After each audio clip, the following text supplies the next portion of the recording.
Coaches, what's going on? It's Coach Ian Tatum here, back with another video. And today we're going to talk about defensive fronts. More specifically, how to help your guys identify defensive fronts, maybe in a meeting room or on the field, and then how to rep against those types of fronts. Because defenses are going to line up in whatever they feel like that week, no matter what they show on film. So I find value in, showing guys these different fronts. So let's identify them.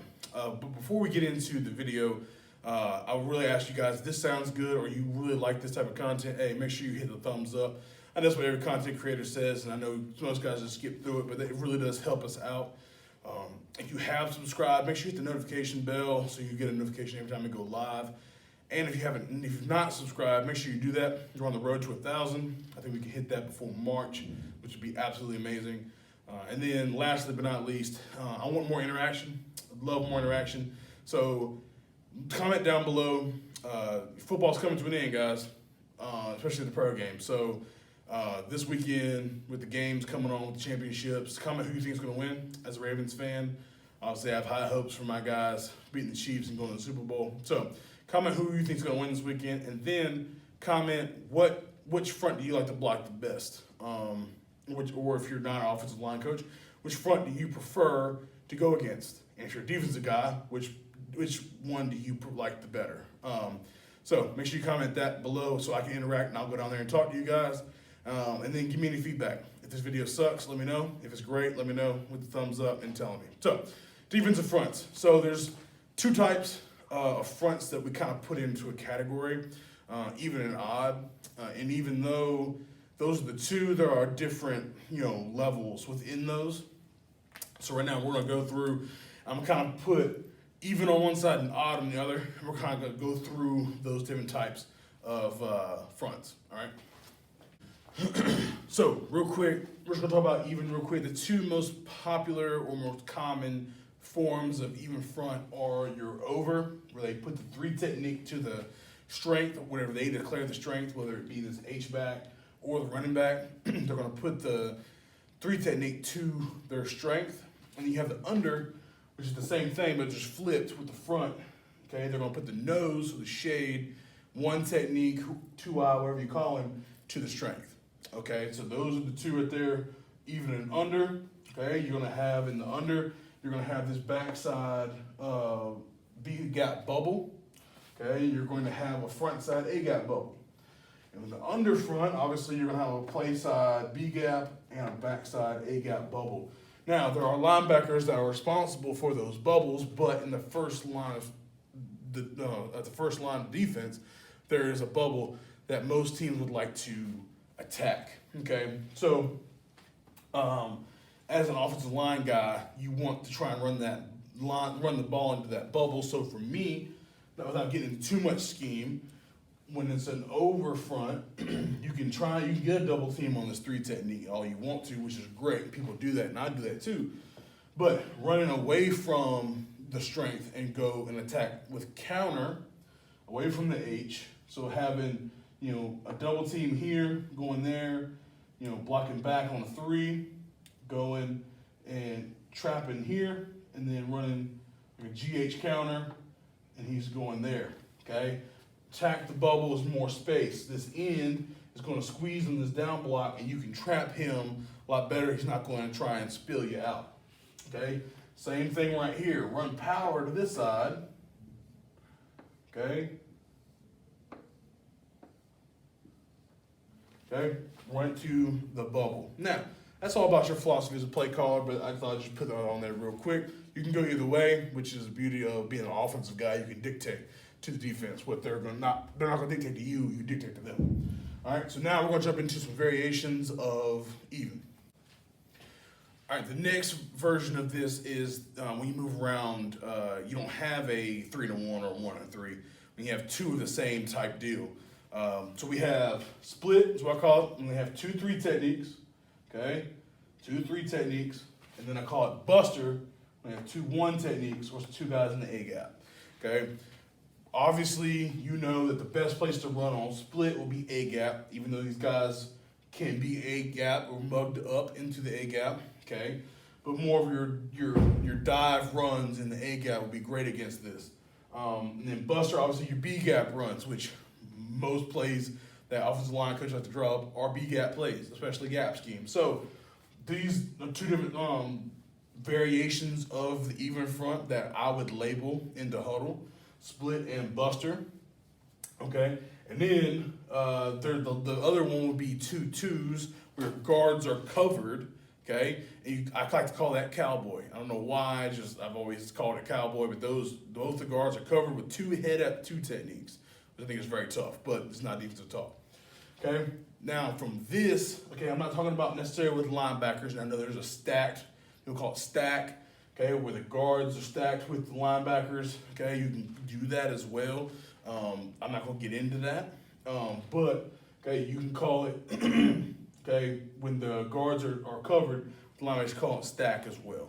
And then I'm not gonna get into some tight end stuff, but tight ends, you got your 7s or your 9s or however you want to tall your techniques for your defensive lineman with your DN right there. But you might have a 7 inside tight end, you might have a 9 outside tight end. So that's just other things we would do. So if it was a tight end on the line and it was an maybe split, but he was in a 9 technique at the end, like this. So he is there, and he is outside, okay? And he is outside like that in a 9. We call that a split 9, okay? So split with a 9. Same thing with an over 9, under 9, buster 9, okay? Just I like the 9 in there to know, hey, he's in a 9. If I don't tag it as a tight end, it means he's in a 7, okay? He's head up, we call it the same thing as being the 7. Okay, so that's just a communication for me. Next, we're talking about odd front and their variations. I think there's a little more. Plus, this isn't a stunt clinic, but we're going to talk about maybe some movements with that they can get to a little bit easier. All right, now on this side with the odd family, okay, there's 3 major with odd that we're going to get into. More specifically, we're going to talk about what we call tight, which is your 4-eye, 0-4-eye. Maybe even a 3-0-3. I don't really dictate that much there very much. I kind of call them both the same, but if it's tight, it's tight. Your D linemen are inside the tackles. Okay, I'm just calling it a 4-eye, 0-4-eye, and then you have your odd. I just call it odd. It's just base 4-0-4. Either head up on the tackles and head up on the nose. I just call it odd. It's an odd defense. I'm not calling anything special, right? And then what we call 50, which I know some people call 50 like bear. We're getting that in a minute. But 50 for us, 50 front is 2 5s in the nose. Okay, it's a 5-0-5 if you want to keep with the techniques. So these are different ways we will identify fronts. Now, at any time during this, my kids can come out there and say, Coach, I got 2 3s. I'm not making him remember Buster. Now, he needs to know the techniques. He can't come up there and say, Coach, they got 3 D tackles. Well, what does that mean? Where are they? Because they can see it. They're right there at them. So can't say, Coach, I got a nose in the tackle. Well, where are they? Where are they shaded? What technique are they in? So we teach them techniques so they can communicate this. If you can't tell me it's odd, okay, you got to be able to tell me they're in a 4-0-4, right? And then just something we're throwing there, how I distinguish odd and even with my guy. I just tell them, is there a nose? Is there a guy directly over the center? Is there a 0 technique? Yes or no? Yes, it's odd. If not, it's even. Okay, we'll sort it out afterwards. Okay, but on the field, you need to know if it's even or odd, straight up. Then we can get into what kind of even or odd it is once we get to the sideline and can we communicate it. We see it on the whole sideline, stuff like that. Okay. Now the third thing, we're gonna talk about maybe some miscellaneous things. We're gonna talk about bear and then 3-3 stack. All right, then lastly, but this is a little bit, little miscellaneous, a little extra stuff. Our kids knew that bear, okay, meant 5-3-0-3-5, okay? There's 5 up, right? We know that everybody's gonna be manned up more often than not. We're gonna make a lot of down calls, a lot of 5-on calls, one-on-ones, hey, me, here, whatever you need to do to say, hey, it's 5-on-5, okay? They know it's bear. So my center, he'll come up, he has a nose on him. He's gonna say, odd. So everybody's alert, okay, odd. Now he's gonna count, okay? Is there just 3 of them, or is there 5? He's gotta know, are the guards, outside shade of the guards covered? Yes or no? If it's not, then we're good, it's odd. If it's not, it's bear, okay? Communicate bear. Grizzly, bear, however you need to Communicate that. And then the last one is 3-3 stack. And I don't know why, but shout out to Coach Pearson, okay, one of my mentors, he always called 3-3 stack dogs. And I will forever call it dogs. That's just what I will call it. So dogs is 3-3 stack. Okay, we just need to know, like Coach Tatum, what's the difference between dogs and just calling it odd? Well, there's there's 6 in the box versus odd front. There might be a reduced guy that makes it 6, or they might be out and it's technically a core 5, right?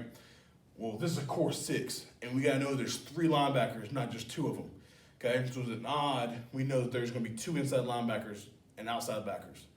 We need to know that there's 3 backers inside the box. So we gotta know who we're working to. We gotta be able to communicate that. Hey, working to 3, or whatever his number is. Okay, the pool is going to number 1. Okay, the tight end might be going to number 2, and the double team's going to 3. We gotta be able to communicate those things. So that if they know dogs, red alert. Hey, we gotta be able to communicate which backer we're going to. Because in the other ones, when there's 2, we know double team's going to the backside guy, which means the second linebacker. The pool's going to the first one, the first linebacker. So they know that automatically within the rules is dogs, it breaks it. Now if they go stack, even stack, and they bring 3 linebackers and got 7 in the box, we have to do the same thing. So we'll communicate that stack, okay?